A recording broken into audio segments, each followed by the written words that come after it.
নিজের রক্তে সন্তানকে কেউ অস্বীকার করে? আপনি আমাকে নাই ভালোবাসতে পারেন, কিন্তু আমার গর্ভের সন্তান বেড়ে উঠছে, তাকে আপনি দূরে ঠেলবেন কি করে? মায়ের কথা রাখতে তোমায় বিয়ে করেছিলাম আমি, নইলে আমার কোনো ইচ্ছাই ছিল না তোমাকে বিয়ে করার। আই থিঙ্ক অ্যাভয়েশন ইজ দ্য বেস্ট সলিউশন। উক্ত কথা বলে বাতাসের বেগে রুম থেকে বেরিয়ে গেল পিয়াস আহমেদ। উনি আমার স্বামী। 2 বছর হতে চলেছে আমাদের বিয়ে হয়েছে। সম্প্রতি একটি কোম্পানিতে ম্যানেজার পদে আছেন উনি। ভীষণ রাগী এবং একরোখা এই মানুষটার সঙ্গে দীর্ঘ 2 বছর এক ছাদের তলায় থেকেও যেন তাকে আমি চিনতে পারলাম না। কয়েক মুহূর্তেই সে অচেনা কাতারে পড়ে গেল।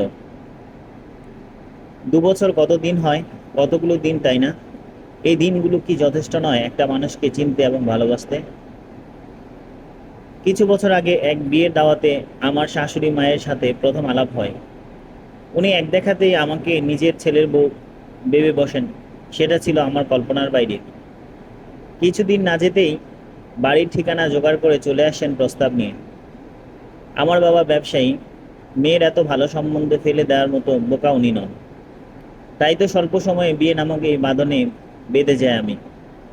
তবে বিয়াসের অমতে ছিল বিয়েতে, সেটা জানলাম বিয়ের 3য় দিনের মাথায়।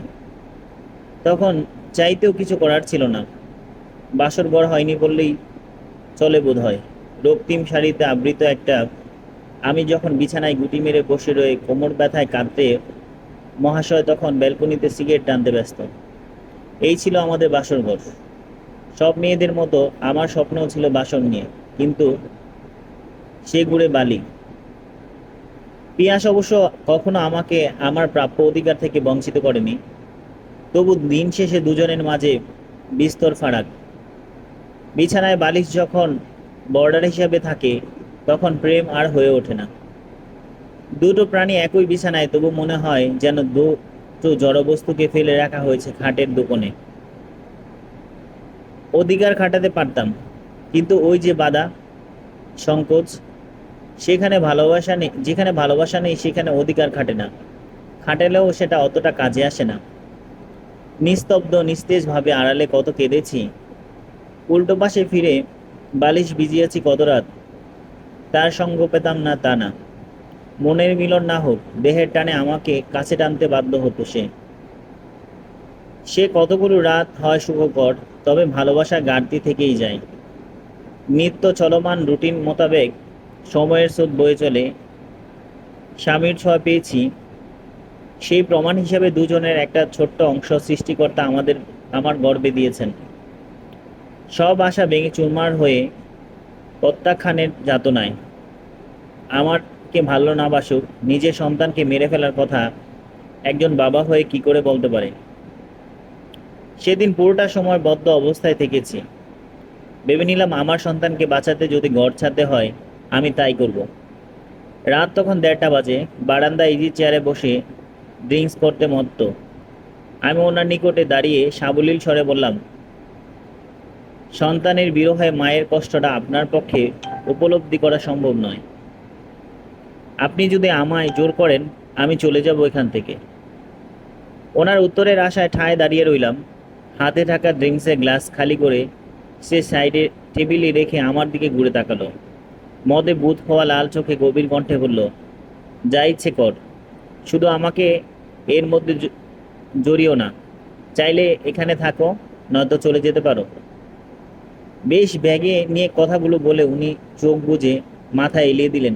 বুঝলাম উনি আমার প্রতি ক্ষোভ ছাড়া দায়িত্বহীন। তবু সবটা সামাল দিতে এখানেই থাকার সিদ্ধান্ত নিলাম। একটু একটু করে ছোট্ট একটা প্রাণ তখন নড়ে চড়ে ওঠার আমার মধ্যে। একাকী বেশ টের পাই তার স্পন্দন। হামেশাই চোখের জলে টইটুম্বুর হয়ে থাকে আমার চক্ষু প্রহর। কাউকে যে বোঝাতে পারি না এই স্পন্দনের বেশটুকু। মনের আনন্দটা পরিপূর্ণ হয় না। ছোট্ট প্রাণীটার স্পন্দনের অংশ তো সেও। তবু কেন এত হেলাছেদা?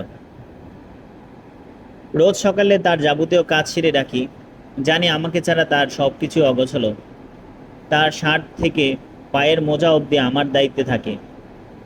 গোসলে গেলে গা মোছা টাওয়াল ভুলে গেলেও শেষে আমারই ডাক পড়বে। তার এই প্রয়োজনটুকু হতে পারার জন্যই তো ছেড়ে যেতে পারি না। জানি স্বীকার করবে না, কিন্তু দিন শেষে আমার হাতেই গ্রিন টি না খেয়ে সারা রাত নির্ঘুম কাটাতে হবে সেটাও জানা নয়। ভারী পেটে নিয়ে এই মাথা হতে ও মাথা দৌড়ে যাই। আয়নার সামনে দাঁড়িয়ে একজন কলার ঠিক করতে করতে আয়নার নজর রাখে আমাকে। সামান্য যত্ন কি জিনিস বুঝিনি। চেক আপ করাতে সেই আমাকে একা যেতে হয়। গাড়িতে ওঠা মানা।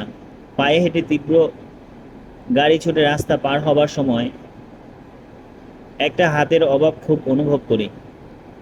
একটা হাত যে রাস্তা পার করবে আঁকড়ে ধরে সারা পথ, যার হাতের আদলে হেঁটে হেঁটে পা বাড়াবো আমি। কিন্তু সেটা কল্পনাই। বাস্তবে সেই হাত শুধু ল্যাপটপ টাইপিং আর ফাইল সাইনিং করতে ব্যস্ত। 9 মাস চলাকালীন এক রাতে বারান্দায় এসেছিলাম। পিয়াস বেশ ধীর সুস্থে আমার সন্নিকটে এসে বলল, যথারীতি প্যাকেট থেকে সিগারেট বের করে লাইটার ধরালো। প্রথমবার টেনে মুখ দিয়ে বাষ্প নিষ্কৃত করতেই আমার দম বন্ধ হয়ে এলো। কাশতেই যাচ্ছি, তাই অবস্থা। তবু ওর হেলদোল নেই, নিজের মতো ধূমপান মত্ত। উপায়ন্ত না পেরে ছুটে এলাম রুমে। আর মাত্র 7 দিন পরেই ডেলিভারি ডেট। এই বিশেষ সময়টায় মেয়েরা চায় অতিরিক্ত কেয়ার, ভালোবাসা।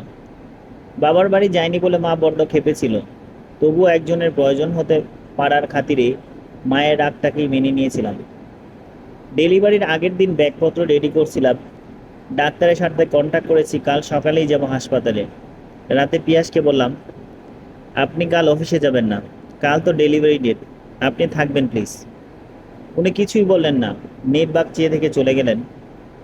আমি ওনার নীরবতাকে সম্মতির লক্ষণ হিসাবে ধরে নিলাম, কিন্তু সেটা ভুল প্রমাণ হলো।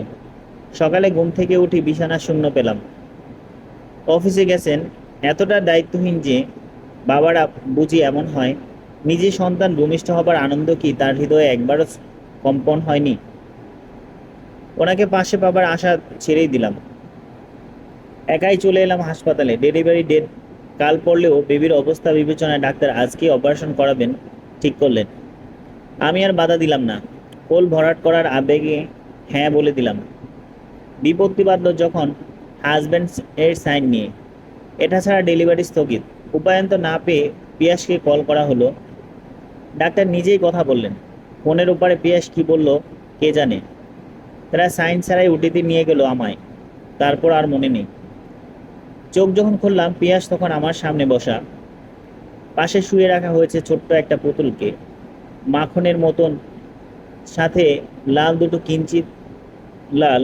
হাতের তালু স্পর্শ করতেই যেন নড়ে চড়ে উঠল। আহা, আমার বাচ্চাটা! কি সুখ অনুভব হচ্ছিল তখন বলে বোঝানো যায় না। মা হিসেবে আমি সার্থক। আবেগের বসে বাবুকে কোলে নিতে উঠে বসতে চাইলে হাতে তীব্র টান খেলাম। হাতে স্যালাইন লাগানো। সেটা শেষ হওয়ার অবধি অপেক্ষা না করে উপায় নেই। আমার চোখ তখনও বাবুর নিকট নিবিষ্ট। একজন নার্স আমায় উঠে বসে থাকতে দেখে শুইয়ে দিয়ে গেল। বেডের পাশে মাথা নিয়ে পিয়াস বসে আছে। বাবুকে কি দেখেনি ও? দেখলে তো এতক্ষণে খুশিতে আত্মহারা হবার কথা। নাকি এখনো স্বীকারোক্তি আসেনি মনে? তাই যদি হয় তবে বাবা নামে অক্ষম এক জড় মানব সে। আমি আর ভাবতে পারছি না। উল্টো পাশ ফিরে চুপ করে চোখ বন্ধ করে রইলাম। বিকেলে আমাকে রিলিজ দেওয়া হলো। বাবুকে নিয়ে বাড়ি ফিরলাম। এরপর দুপুরে খেয়ে দিয়ে খানিকক্ষণ ঘুম দিলাম। সন্ধ্যার দিকে ঘুমটা আলগা হতেই চোখ মেলে দেখি আমার সোনা মেয়েটা চোখ মেলে আমাকে দেখছে। তার চোখের ভেতর বড় বড় দুটো মণি। এত সুন্দর মায়াবী চোখ। আমি শোয়া থেকে উঠে বসে তাকে কোলে নিলাম। কপালে আলতো ঠোঁট ছোঁয়ালাম। এদিক ওদিক পিয়াসকে খুঁজতেই তার মাথাটা বেলকনির দরজার দিকে সামান্য দেখতে পেলাম। বাবুকে কোলে নিয়ে তার কাছে গিয়ে পাশে বসলাম। তার হাতে সিগারেট ধরানো। আমি মানা করিনি, সে নিজেই সেটা ফেলে দিল। আমি তার খালি পেয়ে সুযোগে বাবুকে তার কোলে দিলাম। সে অপ্রস্তুত এবং অবাক হলো।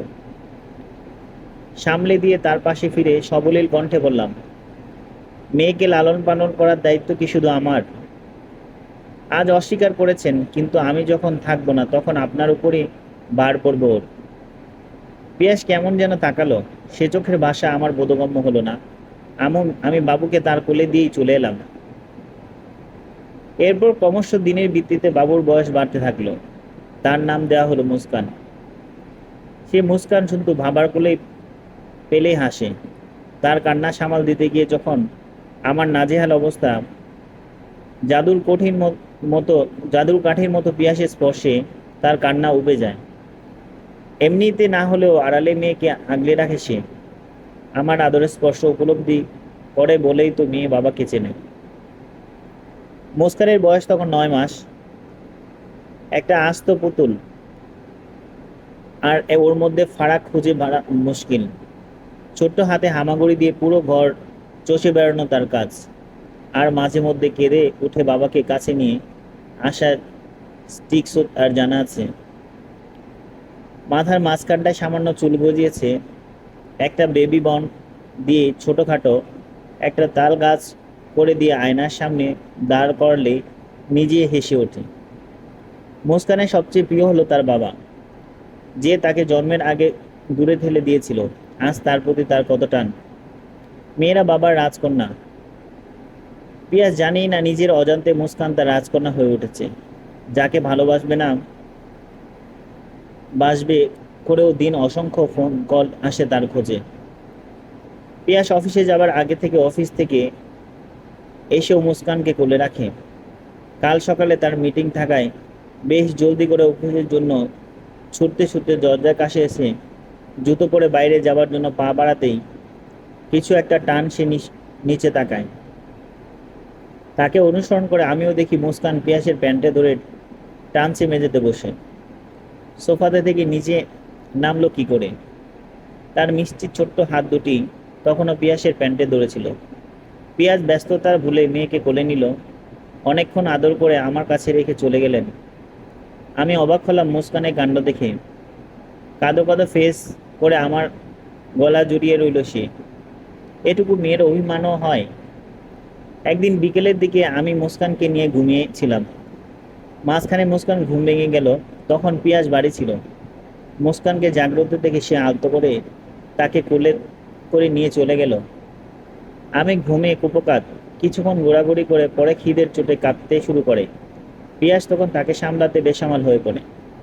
শেষে উপায়ন্ত না পেয়ে মেয়েকে কোলে নিয়েই সে রান্নাঘরে যায় দুধ বানাতে। কতটুকু পানিতে কতটা দুধ দিতে হয় সেটা আমি তাকে বলেছিলাম। সেই অনুযায়ী সেটা বানিয়ে ঠান্ডা করে মেয়েকে খাওয়ালো সে। আমার ঘুম ভেঙে গিয়েছিল আগেই। লুকিয়ে পিয়াসের কাণ্ড দেখে নিশ্চিন্তে বিছানায় গিয়ে আবারও ঘুমের কোলে টলে পড়লাম। এভাবেই মুস্কানের 2 বছর হয়ে যায়। এখন সে তার বাবার চোখের মণি। কিন্তু আমার অবস্থা কেন যেন দিনকে দিন বেগতিক হচ্ছে।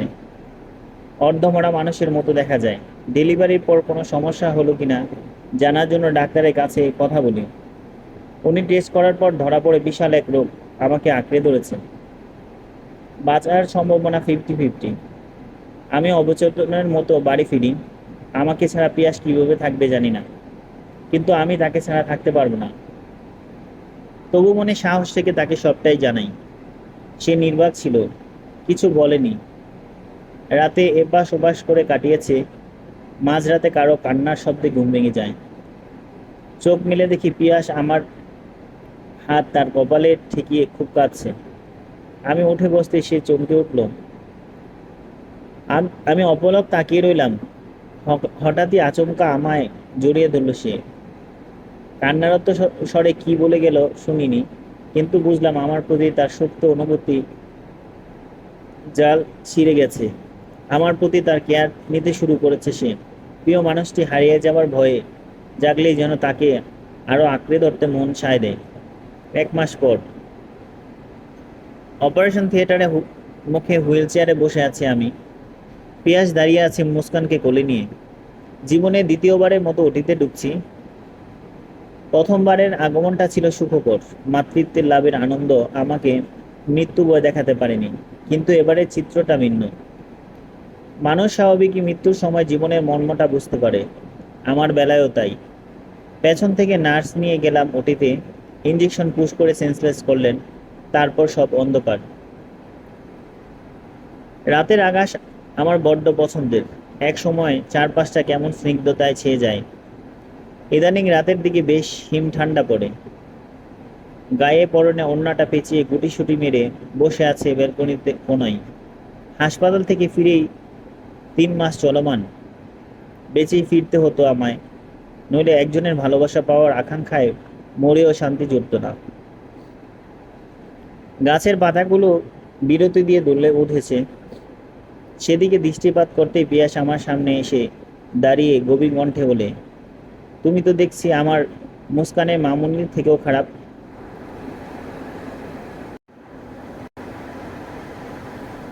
ডাক্তার তোমাকে কি বলেছিল? ফুল বেড রেস্ট করতে বলেছিল, আর তুমি এই ঠান্ডার মধ্যে বসে আছো। ওঠো এখনই। তার কথায় কর্ণপাত না করায় খেপে গেলেন। কিছু বুঝে ওঠার আগেই দুম করে কোলে তুলে নিল আমায়। আমি পলকহীন চেয়ে থাকলাম তার দিকে।